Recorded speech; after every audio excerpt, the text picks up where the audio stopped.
आणि आता बातमी येते राजकीय वर्तुळातनं, कारण संजय शिरसाट यांनी एक विधान केलं आणि त्याच विधानानं राजकीय वर्तुळात खळबळ माजली आहे। यामुळे दोन्ही शिवसेना पुन्हा एकत्र येणार असल्याची चर्चा रंगतीये।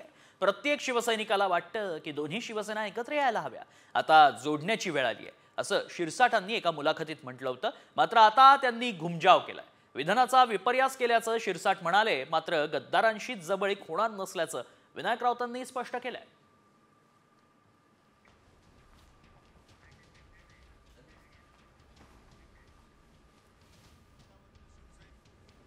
काल जे काही मी स्टेटमेंट दिलं त्याचा काही लोकांनी चुकीचा अर्थ सुद्धा काढायला सुरुवात केली।